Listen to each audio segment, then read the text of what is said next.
आज का पहला आर्टिकल एलिफेंट से रिलेटेड है।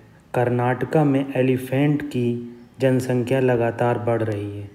तो हम जैसा कि जानते ही हैं, वर्ल्ड एलिफेंट डे 12 अगस्त को मनाया जाता है एवरी ईयर। तो इस वर्ल्ड एलिफेंट डे के दिन हमारे इकोसिस्टम में एलिफेंट की क्या इम्पोर्टेंस है, कैसे इकोसिस्टम इम्प्रूव होता है एलिफेंट के होने से, क्यों ज़रूरी है एलिफेंट का फॉरेस्ट में होना, ये सब चीज़ें वर्ल्ड एलिफेंट डे के दिन बताई जाती हैं, लोगों को अवेयर किया जाता है। तो हम जानते ही हैं हमारे इंडिया में सबसे ज़्यादा एलिफेंट जो है वो कर्नाटका में मिलते हैं। ये हम लोग पहले से ही जानते हैं कि एलिफेंट सबसे ज़्यादा कर्नाटका में मिलते हैं और एलिफेंट को एज ए सेक्रेड माना जाता है, सेक्रेड कंसीडर किया जाता है हमारे कल्चर में, और ये हेल्दी इकोसिस्टम को बना के रखता है। ठीक है, इनकरेज करता है बायोडाइवर्सिटी को। मैंने आपको बताया ही है कि कैसे एलिफेंट बायोडाइवर्सिटी में अपना योगदान बढ़ाता है, ये चीज़ हम जानते हैं। ये इंटेलिजेंट स्पीसीज़ है और इसका ब्रेन जो होता है बिगेस्ट होता है लैंड के जितने एनिमल हैं। ये इम्पॉर्टेंट हो जाता है आपके लिए, क्योंकि यूपीएससी क्या करता है, कभी कभी एक पॉइंट ऐसा डालता है जो जीके बेस्ड होता है। हम लोगों को लगता है नहीं नहीं ये पूछा नहीं जाएगा, मगर ये कहीं ना कहीं जीके की भी नॉलेज आजकल यूपीएससी के प्रीलिम्स में डाली जा रही है, ताकि लोगों का दिमाग देखा जाए कि किस तरह से सब तरफ चलता है। ऐसा नहीं है वन डायरेक्शनल माइंड उन्हें नहीं चाहिए होता। तो हमने ये देखा कि जो लैंड पर जितने एनिमल हैं, सबसे बड़ा ब्रेन जो होता है हमारे एलिफेंट का ही होता है। ठीक है, अब क्या हुआ है, 75 ईयर में एलिफेंट की पॉपुलेशन 50% रिड्यूस कर गई है। अगला पॉइंट क्या है, एशियन एलिफेंट के बारे में है। बताया गया है एशियन एलिफेंट की जनसंख्या किस तरह से बढ़ी है वर्ल्ड में और कितनी है। हमारे इंडिया में अगला इम्पॉर्टेंट पॉइंट जो हमारे इंडिया के बारे में बताया गया है, जो वर्ल्ड की मतलब एशिया की, वर्ल्ड में जितने एशियन एलिफेंट हैं, देखो एलिफेंट की 3 कैटेगरी होती है, African forest elephant, African savanna elephant और एशियन एलिफेंट। जितने वर्ल्ड में एशियन एलिफेंट हैं उनकी 60% पॉपुलेशन हमारे इंडिया में पाई जाती है। यहाँ से हमें ये चीज़ पता चलती है। अब अदर इम्पॉर्टेंट चीज़ जो IUCN है, international union for conservation of nature है, international union for conservation of nature के हिसाब से एशियन एलिफेंट इंडेंजर्ड कैटेगरी में। एशियन एलिफेंट के पूछे जाने की संभावना ज़्यादा है, क्योंकि हमारे इंडिया में एशियन एलिफेंट सबसे ज़्यादा मिलता है। मगर हमें याद रखना चाहिए कि African forest elephant critically endangered है और अफ्रीकन सवाना एलिफेंट इंडेंजर्ड है। वाइल्ड लाइफ प्रोटेक्शन एक्ट 1975 के अंदर ये एलिफेंट जो है शेड्यूल 1 में आता है। ये चीज़ हमने देखी। ये एलिफेंट के मतलब एलिफेंट से रिलेटेड थोड़ी सी इन्फॉर्मेशन थी जो हमारे एग्ज़ाम पॉइंट से बहुत इम्पोर्टेंट है। दूसरा इम्पॉर्टेंट आर्टिकल आज मॉनेटरी पॉलिसी कमेटी के बारे में है। क्या किया है, आज RBI ने मॉनेटरी पॉलिसी कमेटी की जो रेपो रेट है उसे अनचेंज रखा है। अनचेंज रखने का मतलब है जितनी रेपो रेट चली आ रही थी उतना ही इसे रखा है और कोई भी चेंज नहीं किया गया। कोई भी चेंज नहीं करने का रीज़न है इन्फ्लेशन को कंट्रोल करना। इन्फ्लेशन कैसे कंट्रोल होती है, जैसे जैसे मार्केट में पैसा कम होता है, तो जब पैसा ज़्यादा होगा तो वो कम चीज़ों को चेस करेगा, अब पैसा कम होगा तो वो ज़्यादा चीज़ों को चेस करेगा। तो यही चीज़ यहाँ पर देखने की है। तो ये इम्पॉर्टेंट होली हम पूरा अच्छे से पूरा आर्टिकल डिस्कस करेंगे कि रेपो रेट क्या होता है, मार्जिनल स्टैंडिंग फैसिलिटी क्या होता है और मॉनेटरी पॉलिसी कमेटी किस एक्ट की सहायता से बनाई गई। तो रेपो रेट जो है वो RBI जो हमारी सेंट्रल बैंक है उसके द्वारा निर्धारित किया जाता है कि रेपो रेट कितना होगा। आप एक चीज़ इम्पॉर्टेंट जान लीजिए, ये रेपो रेट जो डिसाइड होता है मॉनेटरी पॉलिसी कमेटी के द्वारा, मॉनेटरी पॉलिसी कमेटी के द्वारा जो रेपो रेट डिसाइड होता है वो CPI बेस्ड होता है, WPI बेस्ड नहीं होता। ये इम्पॉर्टेंट चीज़ है, वेरी इम्पॉर्टेंट, इसको आप अच्छे से जान लीजिए। जो हमारा रेपो रेट होता है वो CPI बेस्ड होता है, कंज्यूमर प्राइस इंडेक्स बेस्ड होता है, ना कि wholesale price index based, ठीक है। अब क्या है, जो लैंडिंग पावर है बैंक्स की वो डिक्लाइन हो जाएगी अगर हम रेपो रेट में चेंज नहीं करते। यही चीज़ बताई गई है कि अगर रेपो रेट बढ़ा दी, देखो आप सीधी सीधी ये बात समझ लीजिए, मान लीजिए रेपो रेट बढ़ा दी, अब रेपो रेट RBI ने बढ़ाई, RBI जब रेपो रेट बढ़ाता है तो जो बैंक्स होती हैं, जो कॉमर्शियल बैंक्स होती हैं, उन्हें लोन लेने के लिए RBI के पास जाना पड़ता है।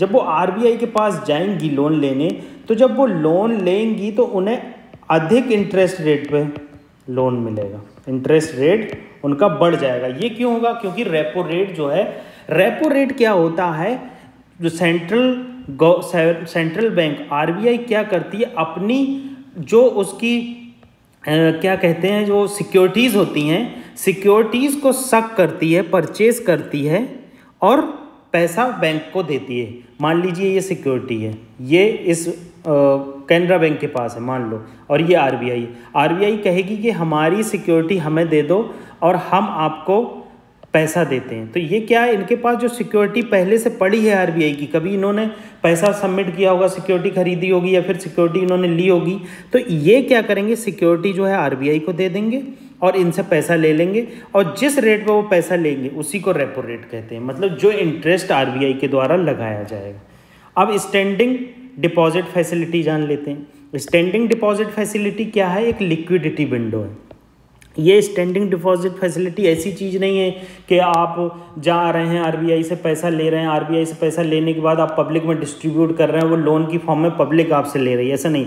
ये लिक्विडिटी विंडो है जिसमें RBI will give banks an option to park excess liquidity with it. मतलब जो बैंक्स के पास कभी कभी क्या होता है, बहुत ज़्यादा लिक्विडिटी होती, उस लिक्विडिटी को बैंक रखना नहीं चाहती है, ड्यू टू मैनी रीज़न होते हैं कि मार्केट में मनी सप्लाई ज़्यादा हो जाएगी या फिर मार्केट से इतना इंटरेस्ट नहीं मिल रहा, तो क्या करती है, ये अपना पैसा जो है RBI के पास रख देती है, RBI के पास रख देती है, और इसमें RBI के द्वारा कोई कोलेट्रल नहीं दिया जाता है। मतलब जो कोलेट्रल अभी हमने यहाँ पर दिया था, यहाँ पर कोलेट्रल नहीं दिया जाता है और इंटरेस्ट जरूर मिलता है। आप अगर SDF और रिवर्स रेपो फैसिलिटी में डिफरेंस देखेंगे, स्टैंडिंग डिपॉजिट फैसिलिटी और रिवर्स डिपॉजिट फैसिलिटी में डिफरेंस देखेंगे, तो आपको ये पता चलेगा स्टैंडिंग डिपॉजिट फैसिलिटी में भी इंटरेस्ट मिलता है और रिवर्स रेपो रेट में भी आपको इंटरेस्ट मिलता है। रिवर्स रेपो रेट में भी तो यही होता है, कॉमर्शियल बैंक जो है अपना पैसा RBI के पास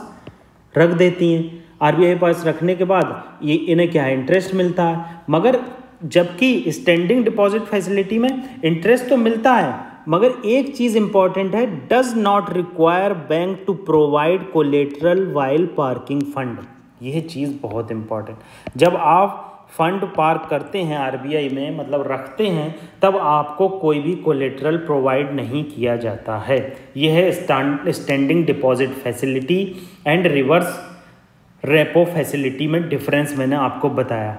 आगे हम इसे चार्ट की फॉर्म में डिस्कस करेंगे, देखेंगे कि रिवर्स रेपो फैसिलिटी और स्टैंडिंग डिपॉजिट फैसिलिटी में क्या डिफरेंस होता है। अब आगे देख लेते हैं मार्जिनल स्टैंडिंग फैसिलिटी रेट क्या होता है। मार्जिनल स्टैंडिंग फैसिलिटी जब इमर्ज होता है, जब लगता है कि इंटरबैंक लैंडिंग खत्म हो गई। पहले आप जान लीजिए इंटरबैंक लैंडिंग क्या होती है। इंटरबैंक लैंडिंग क्या होती, एक बैंक दूसरी बैंक को पैसा देती है बेस्ड ऑन इंटरेस्ट, ठीक है। मगर जब इंटर बैंकिंग लिक्विडिटी बिल्कुल ज़ीरो हो जाती है, इंटर बैंकिंग लिक्विडिटी ज़ीरो हो जाती है, तब RBI के द्वारा इंटरफेयर किया जाता है और शेड्यूल बैंक को ओवरनाइट के लिए बोरोइंग दी जाती है इमरजेंसी सिचुएशन में। यही बस मार्जिनल स्टैंडिंग फैसिलिटी है। MSF आपके द हिंदू पेपर में डेली तो नहीं कह सकता, मगर वीकली 1-2 बार आएगा ही आएगा। आपको पता होना चाहिए MSF क्या चीज़ होती है, कैसे शेड्यूल बैंक ओवरनाइट के लिए RBI से इमरजेंसी सिचुएशन में लिक्विडिटी लेती हैं, ठीक है। अब आगे देख लेते हैं, बेसिक्स हैं ये हमारे मॉनेटरी पॉलिसी के, जो आपको जब आप बुक पढ़ेंगे तो बहुत ज़्यादा काम आएंगे और डे टू डे करंट में हम कवर करते जाएंगे तो ये टॉपिक उतना ही मजबूत होता चला जाएगा। अब कैश रिजर्व रेशियो क्या होता है? आरबीआई के, देखो इसके वर्ड से ही पता लगता है रिजर्व रेशियो है, मतलब बैंक को, कॉमर्शियल बैंक को कुछ मनी जो है वो आरबीआई सेंट्रल बैंक के पास रखना पड़ती है। अब सेंट्रल बैंक के पास जब ये अपनी मनी रखते हैं तो इसमें सबसे ख़ास बात क्या है, क्या इन्हें इंटरेस्ट मिलता है? ये चीज़ आपको देखने की है, इन्हें इंटरेस्ट नहीं मिलता है, ठीक है, इस पे। और ये कितने % मनी सेंट्रल बैंक के पास रखना पड़ती है? टोटल एनडीटीएल की 4.50% इन्हें जो है मनी आरबीआई के पास रखना पड़ती है। तो ये कैश रिजर्व रेशियो हो गया। कहने को कहते हैं आरबीआई के पास रखना पड़ती है, मगर ये बैंक के ही अंदर एक बॉक्स बनाकर रख दिया जाता है जिसको बैंक के द्वारा छेड़ा नहीं जा सकता है। इमरजेंसी सिचुएशन में भी, अगर बैंक की कोई इमरजेंसी है तब भी नहीं छेड़ा जा सकता। आरबीआई इसे छेड़ सकता है कि आप इसे कम कर सकते हैं, साल में 4.50% चल रही है तो 3.50% कर देगा, तो आप इसमें से 1% निकाल के मार्केट में डिस्ट्रीब्यूट कर सकते हैं लोन की फॉर्म में। अब स्टैट्यूटरी लिक्विडिटी रेशियो क्या है? अब एसएलआर इन्होंने बताया कि 18% है, मतलब टोटल एनडीटीएल का 18% जो है बैंक को मेंटेन रखना पड़ता है लिक्विडिटी की फॉर्म में। अब ये लिक्विडिटी की फॉर्म किस प्रकार की होती है? कैश होता है, गोल्ड होता है, अदर सिक्योरिटी होता है। हमने अभी सीआरआर में देखा कि केवल ये कैश में होता है, नाम ही उसका है कैश रिजर्व रेशियो, नाम से ही कोई चीज़ आपको पता चल जाएगी। और ये है स्टैट्यूटरी लिक्विडिटी रेशियो। लिक्विडिटी जो होती है गोल्ड की फॉर्म में भी हो सकती है, सिक्योरिटी की फॉर्म में भी हो सकती है और कैश की फॉर्म में भी हो सकती है। इस एसएलआर का यूज़ आप कभी कभी देखेंगे जब बैंक बहुत ज़्यादा क्राइसिस में आ जाता है तो reserve bank of India SLR को एज अ कोलेटरल यूज़ करने देती है सेंट्रल बैंक से लोन लेने के लिए। ये चीज़ आपको देखने को मिलेगी। अब क्या है, इन्होंने ये चीज़ बताई है कि कैसे जब रेपो रेट बढ़ती है तो मार्केट में इफेक्ट कैसे पड़ता है। ऑब्वियस सी बात है, जब आप रेपो रेट बढ़ा देंगे तो बैंक क्या होगी, लोन लेने में असमर्थ रहेगी आरबीआई से। जब वो लोन लेने में असमर्थ रहेगी या फिर लोन लेगी तो रेट उसे ज़्यादा देना पड़ेगा। तो जब रेट ज़्यादा देना पड़ेगा तो वो पब्लिक पे भी रेट ज़्यादा चार्ज करेगी। जब पब्लिक पे रेट ज़्यादा चार्ज करेगी तो होम लोन के कस्टमर क्या हो जाएंगे, कम हो जाएंगे और बोरोअर्स पे इफेक्ट पड़ेगा और लैंडिंग रेट पर इफेक्ट पड़ेगा, मैंने बताई हाइक हो जाएगी। तो इससे क्या होता है, मार्केट में लिक्विडिटी कम हो जाती है। जब लिक्विडिटी कम हो जाती है तो इन्फ्लेशन क्या होती है, डाउन हो जाती है। आप ध्यान से सुनिएगा मेरी बात, आपको ये बातें बहुत टफ लगेंगी इनिशियली, मगर धीरे धीरे ये इजी हो जाएंगी जैसे जैसे हम डे टू डे डिस्कशन करेंगे। जैसे पहले हमने इन्फ्लेशन को डिस्कस कर चुका है, जिन लोगों ने हमारे पहले के आर्टिकल सुने हैं तो आज और ज़्यादा ईजी लगेगा, और जैसे जैसे हम आगे बढ़ते जाएंगे तो ये ईजी होता चला जाएगा, ठीक है। अब क्या है, इसमें एक चीज़ जानने की है जो अक्सर आर्टिकल्स में देखने को नहीं मिलती है, ये इम्पॉर्टेंट है। क्या होता है, जो डिपॉजिटर होते हैं जब वो डिपॉजिट करते हैं, जैसे कंजर्वेटिव इन्वेस्टर नाम दिया है इन्होंने, तो वो बैंक में कुछ फिक्स डिपॉजिट कर देते हैं। जब वो कुछ फिक्स डिपॉजिट कर देते हैं तो उनको क्या है, रेट हाइक हो जाता है। अरे ऑब्वियस सी बात है, जब आरबीआई ने रेपो रेट बढ़ा दिया तो बैंक भी रेट बढ़ाएंगी, तो डिपॉजिटर को भी कुछ बेनिफिट मिलेगा, क्योंकि जैसे ही रेट बढ़ती है तो बैंक क्या करती है, जो पुराने जो डिपॉजिटर है उनका रेट बढ़ा देती है और जो डिपॉजिटर का पैसा है वो मार्केट में नए रेट पर देती है। जब वो मार्केट में नए रेट पर देगी तो डिपॉजिटर को भी कुछ बेनिफिट देगी ना। आप लीगली चलेंगे ना, कुछ करप्शन नहीं कर सकते। तो यही चीज़ यहाँ बताई गई है, मगर आपको ये चीज़ कहीं नहीं मिलेगी। ये बहुत इंपॉर्टेंट है, एक बार मैं ऐसे रेड पेन से लिख देता हूँ, वेरी इंपॉर्टेंट, ठीक है। अब यही चीज़ बताई गई, बैंक रेज एडिशनल फंड, कैसे बैंक एडिशनल फंड रेज कर लेती है, ठीक है। वही चीज़ है, आप एडिशनल फंड रेज ही हो जाएगा। देखो ये यहाँ पर ऐसे चीज़ समझने की, आपको टफ लगता होगा, जब रेपो रेट बढ़ गई, अब ये रेपो रेट मान लीजिए बढ़ गई, जब रेपो रेट बढ़ गई तो क्या होगा, जो डिपॉजिटर हैं उनको बैंक क्या करेगी, कहेगी हम हमारी रेपो रेट बढ़ चुकी है, आप हमारे यहाँ पैसा जमा कीजिए, हम आपको ज़्यादा इंटरेस्ट देंगे, पैसा आपका जो जमा होगा। तो उस पर ज़्यादा इंटरेस्ट मिलेगा। तो जब ज़्यादा इंटरेस्ट मिलेगा तो वो पैसा बैंक में पड़ेगा, बैंक में पैसा पड़ेगा तो ये लेंडिंग कर सकती है। यही चीज़ तो बताई गई है, the deposit rate hike will help fulfil the credit demand in the economy and also help bank raise additional fund. कितनी इजी चीज़ है, मगर वही चीज़ है कि इस तरह से लिखा जाता है, चीज़ समझ में नहीं आ जाती। क्रेडिट डिमांड जो है फुलफिल कर देगी बैंक, ठीक है, इकॉनमी में जो क्रेडिट डिमांड होगी इसके थ्रू, और बैंक एडिशनल फंड रेज कर लेगी, यही चीज़ बताई गई। अब मॉनेटरी पॉलिसी फ्रेमवर्क के बारे में हम जान लेते हैं। मई 2016 में क्या हुआ था, आरबीआई एक्ट 1934 में तब्दीली कर मॉनेटरी पॉलिसी कमेटी को स्टैट्यूटरी स्टेटस मिला, ठीक है, और उसका ऑब्जेक्टिव क्या बताया गया कि पॉलिसी रेट डिसाइड करेंगे। इसी पॉलिसी रेट को रेपो रेट कहा गया। ये असेसमेंट होगा बेस्ड ऑन करंट और इवॉल्विंग मैक्रो इकोनॉमिक सिचुएशन।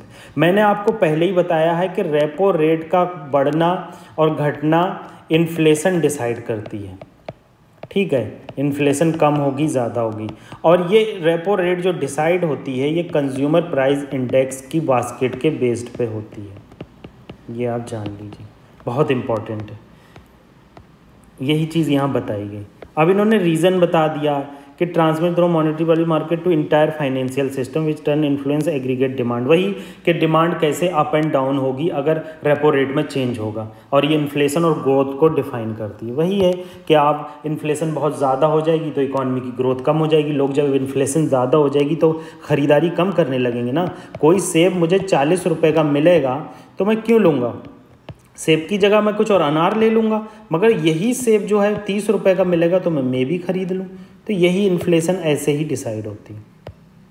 अब मॉनेटरी पॉलिसी कमेटी का देख लेते हैं। Monetary policy committee section 45ZB RBI act 1934 के अंदर बना है। आपको बस इतना याद रखना है कि मॉनेटरी पॉलिसी कमेटी कब बना और क्या आरबीआई एक्ट 1954 या 1934 या 1949 के अंदर। तो आप ये जानेंगे 1934 के अंदर सेंट्रल गवर्नमेंट ने 6 मेंबर मॉनेटरी पॉलिसी कमेटी बनाई, और ये 6 मेंबर मॉनेटरी पॉलिसी कमेटी ने जो है रेपो रेट में चेंजेस लाए, इसी को पॉलिसी रेट कहा जाता। अब इसका ऑब्जेक्टिव क्या है, ये पॉलिसी रेट डिसाइड करता और इन्फ्लेशन के टारगेट को अचीव करता।